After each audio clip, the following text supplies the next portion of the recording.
What is up, Clanimals? Tyler here. So, I wanted to go over this anti-2-3 invisible town hall base that I've concocted. Let's see here. Alright, we're back into Photoshop. Somebody please come up with a cool name for that. That's kind of a mouthful, anti-2-3 invisible town hall base.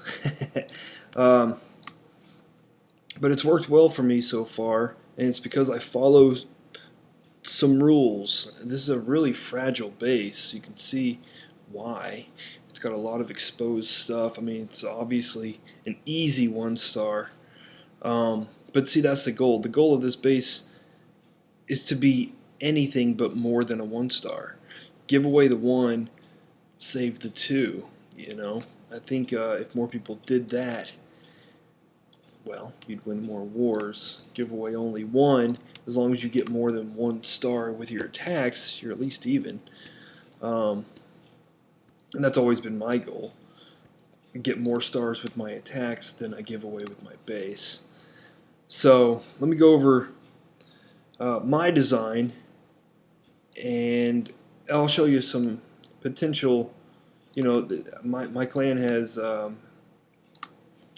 a couple people have adapted and tried to make it, and they've all been successful. I'm not going to say they haven't been, but I think there's places to improve. These are all, you know, Town Hall 9s and above, and you sort of need that many walls to pull it off. But I think you might be able to do it with the Town Hall 7. I don't know if you cut, you know, the corner here, maybe. Got rid of some of that. You know, you'd have to play with it. But, you know, I'm really talking to Town Hall 9s and above, at least for this video. So let's go over the basics. The basics, the reason why I'm so in love with this is because the Town Hall, I don't know if you can see it yet, but it's invisible to attacking troops. I've got, you know, the biggest threat is your queen. And I've sort of got her. You couldn't see where I grabbed that from, but I've got these little things over here. Her range can't see in here, and she's got the largest range of any troop. So if she can't see in here, then no one else can.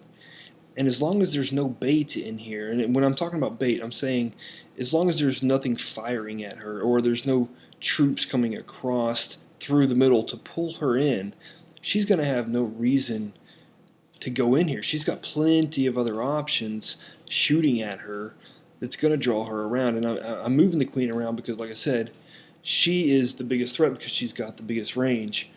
Let me move her back over to where she came from.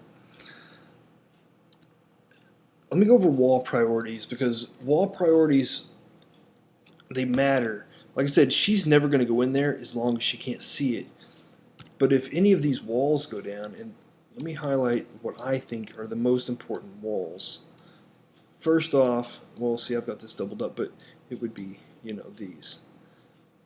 And the reason why I say these 4 V's are the most important in my base. Now, I'll go over Mark's in a minute. He's actually done his. I really like his setup, but we're going to sit with mine for a second, and we'll go over his. But it's because if any of these walls go down, that queen is going to. Of course, I drew it on her layer, didn't I? Anyway, let's get the queen over here. Blah blah blah. Let's say she took this right here. Okay. Let me go back over here and let's just highlight just this wall for time. If these walls go down, she starts running around, and you can see if she gets in any of these canals, now her range can see the town hall, and the whole plot has foiled. The idea is we're saving the town hall. We never want the town hall to get hit. We want all the troops to flow in sort of like this, and I'm just going to show you what. Let's get rid of that and start here. This is the direction most people come. At least with mine, they go for these Inferno Towers.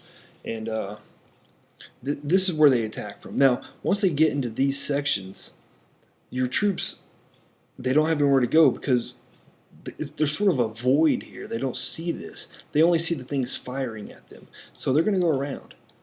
All right, and they're just going to get fired on more. Some of these troops are going to go around, especially if you have P.E.K.K.A.s or whatever attacking you. They're going to go around, and they'll start attacking this stuff slowly. You know, they'll eat this stuff up, and you know, often, very often, I get 80%. People get close to 90% of my base, but they never have the troops attacking never have enough to get all the way around, because they basically have to kill everything in the base in order to finally see the town hall.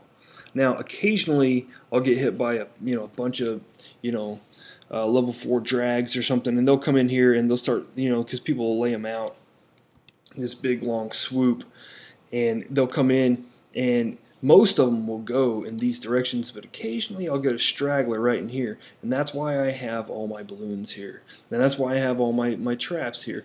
I don't want any traps in here like my skeletons that will lure the troops in, but see, none of these are going to lure anybody in. It's just for the stragglers. Somebody, occasionally an AI troop will just kind of come in here, or maybe they'll get lucky, and if they put a jump spell here, even I've been hit plenty of times where they put jump spells, in here or in here, and the troops just they ignore it because they can't see through that jump spell to see that there's anything in here. But if that did happen, that's why I've got this last resort, every single thing that I can pack in here, other than my spring traps. I've got them located whatever here. That's sort of the reason I have all that there. So that's kind of the reason I have everything set up the way that I do. It's for flow. It's for not the progressive insurance flow. It's for the flow. You want the troops to go around. If I was to block these off, and actually this might be a good time. Let's show one of my buddy's bases. We're going to go to Mr. Fantastic, Mr. Mikey. He showed me a replay the other day of this base where he got hit right here from wizards and golems, and they took out, I really wanted a different color, let's go with white. They took out this entire section here, and because he's got these walls here closed off, the wizards didn't have anywhere to go. They had no options. There was no flow to the base, so they just started attacking, these walls here, and eventually got to the town hall. But if these walls had been opened, those wizards wouldn't have thought twice. They would have just gone this way, and they would have been eaten alive by the rest of his defenses. So that, flow is very important. Like I said, not progressive flow, just flow. And I just drew all over that, so let's go back here. Let me show you Mark's base. Mark, he's my co-leader. His base is fantastic. I love his wall setup, but I've talked to him since in private, and he assures me that none of this bait, what I'm calling it, is bait. There's bait here, here, here. You don't want this stuff in here, because even an archer would be tempted to cross this wall. There's something in here to attack. I'm going to attack it. Once I'm in here, there's something in here to attack. Like I said, conventional thinking, you want to put your CC inside, but with this base you don't. You can't have anything in here. You have to have your town hall isolated, or you've got all this stuff that they want to attack. You want to give them a reason not to go over these walls. Anyway, guys, I don't know if I've been much help here. Let's go over, same way with Lee and Tina. These bases have both been successful. They're where are they? 12 and 13, so they're about middle of our clan. And they've both done well in the middle with this setup. One thing I want to note: these walls right here with this base, who am I on, Lee? These walls right here, these need to be your biggest walls, because inevitably, let's just pick green. It's just a different color. It'd be fun. Inevitably, these guys right here, troops are gonna make it into one of these. Even in mine, in anyone, troops are gonna make it in here. And if they ever decide to go for this wall here, you're toast. They may not go through this wall or this wall, and a lot of times they won't. They'll just pass on through and just keep going around. But sometimes they'll go for that wall. So I say and I just drew all over that again. I'm such a goofball. So I say put your biggest walls, fortify with your biggest walls. Like, see, he's got these level, what are these, 6s, 7s? Put these right here in these V's and start from these spots and work your way out. But once you got those 4 spots, then move them out, because those are your most important, because you're trying to protect this area here. You don't want any troops in here. Granted, if it was just an archer, she probably couldn't see the town hall. And this is 2 spaces right here. This is your town hall plus 2 spaces, and then your first wall. So if an archer got in here, she wouldn't be much threat unless she got wise and started breaking these walls, and then she would be. But if that queen ever got into one of these, you're toast. And then, because this base is so fragile, if they get to this town hall, these guys have used more conventional things, so this is actually a more fortified base than mine, because I just go pretty raw with mine, because I believe in the system so much.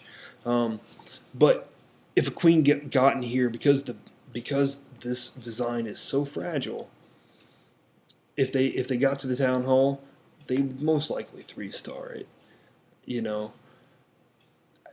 Well, even if they only 2-starred it, I'd be mad, because the goal is, my goal.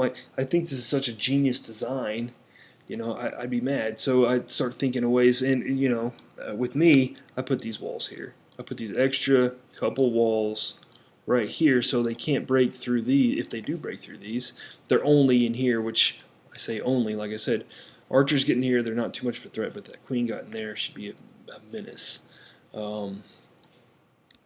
But anyway, I hope that has helped a little bit. I'm not a podcaster. This is the first time I've actually ever even made something like this. But I know my clan can hopefully benefit from this. You're trying to trick the AI, into going around.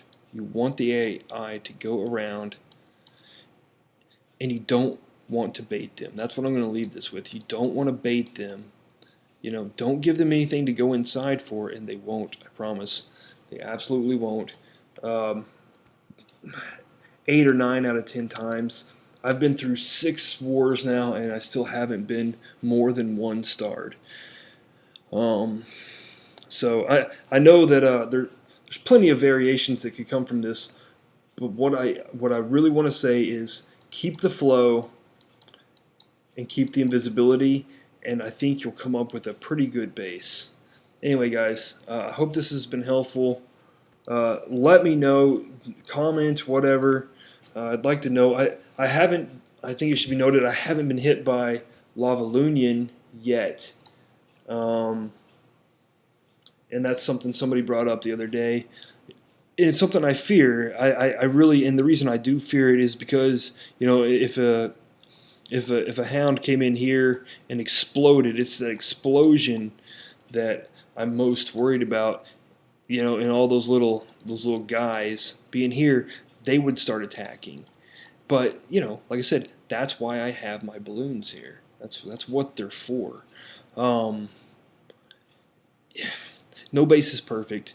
You can't plan for every single attack. That's been my biggest worry, being hit by that. I've been hit by top level dragons from a good clan. I've been hit by a really strong go wipe twice. So far, nothing has 2-starred this base. So anyway, you guys try it out. Hope this helps, and I will see you guys later.